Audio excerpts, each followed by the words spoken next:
She just wanted to plant herbs in her backyard, but what she dug up ended up in a museum and left scientists stunned. But before we start our story, smash the like button, make sure to subscribe and hit the notifications bell so you won't miss any new stories. It was a quiet Saturday morning when Helen decided to finally work on the garden bed near the old shed. The soil was soft from recent rain, and she was hoping to replant some herbs. As she dug, her trowel scraped something unexpectedly smooth. Curious, she pushed aside more dirt and found a cluster of round, colorful objects nestled together. They were unlike anything she'd seen before, shiny, speckled, and painted in hues of green, orange, and deep blue. At first, she thought they were plastic, maybe remnants of an old Easter hunt. But they were heavier, and the surface felt oddly natural.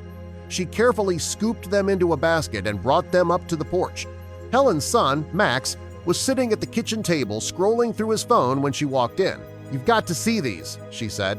He looked up, intrigued by the weirdly beautiful objects in the basket. Max picked one up gently, turning it in his hand. "These feel real," he said. "Like actual eggs?" Helen nodded. "That's what I'm wondering." They both sat down and examined the collection. Each egg was about the size of a small apple, with glossy shells covered in natural-looking patterns. Some looked marble. Others were spotted like pebbled stone. Helen was fascinated. "Do you think they're bird eggs?" she asked. Max shrugged. "I've never seen any like this. Not even online." Max snapped a few photos and posted them to a local wildlife identification group. Within minutes, comments started pouring in. Most people were just as puzzled, but a few offered real insight. One user suggested they might be from a species of ornamental fowl. Another pointed out the mineral sheen could mean they were preserved, not fresh. Helen started to worry. "Do you think they're dangerous, like maybe they've gone bad?" Max shook his head. "No smell. And they're not warm. I don't think anything's alive in there." Still, they decided to keep them in the shade and avoid touching them too much. Max promised to dig deeper into the research and find out more. The next morning, Max got a reply from someone who worked at the nearby university. A biology professor named Dr. Patel asked if he could come take a look in person. "That's a good sign," Helen said. "At least someone's taking them seriously." Max agreed and replied with their address. Dr. Patel arrived that afternoon with a small kit and a smile. He was fascinated the moment he saw them. "These are not eggs from any common wild species," he said, carefully holding one up to the light. "But they're definitely real." He explained that some birds, particularly in tropical climates, lay brilliantly colored eggs, and occasionally domestic species crossbreed in strange ways. But these were different. Dr. Patel ran a quick test with a handheld scanner and chuckled. "Ah, here we go," he said. "They're preserved. These were chemically sealed, likely for educational purposes." Helen looked surprised. "So they're not going to hatch?" He shook his head. "No, but they're not fakes either. They're genuine, just not alive anymore." He went on to explain that the eggs were likely part of an old classroom or science kit from decades ago. Back then, natural specimens were often preserved using non-toxic resin coatings, which explained their glossy texture. "It's actually pretty rare to find a full set like this still intact," he added.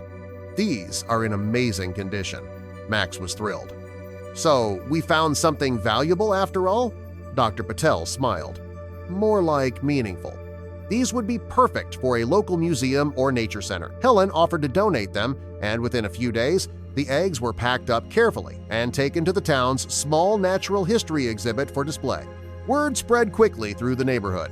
Friends and neighbors came by to see photos and hear the story. "Who knew your backyard had artifacts?" one neighbor joked. Helen laughed. "I always said the garden needed more color. I just didn't expect it to come from underground." She found herself checking the soil more often, just in case. Max wrote a short piece about the discovery for his school blog. He included photos, facts from Dr. Patel, and even a fun timeline of how it all unfolded. It was the most viewed article of the semester. "Turns out, mystery eggs are a big deal," he said. Helen beamed. "Better than weeds, I guess." In the weeks that followed, Helen and Max worked together to clean up the rest of the garden bed. They planted herbs, wildflowers, and a new patch of sunflowers. But they also placed a small plaque at the site that read, Discovery Spot, March 2025. It was a simple reminder of something unexpected, beautiful, and totally real. They never found anything else buried in the yard, but that was okay. The experience had brought them closer together, sparked local curiosity, and even led to a field trip for Max's science class. For Helen, it made the backyard feel a little more magical. For Max, it made him realize how cool real-life mysteries could be. Sometimes, the most interesting things don't come from books or movies. They're just waiting beneath your feet, buried in soil, wrapped in color, and ready to be found. Helen still tells the story to new visitors, and every time she does, she ends it the same way. All I wanted was fresh herbs. What I got was a museum piece.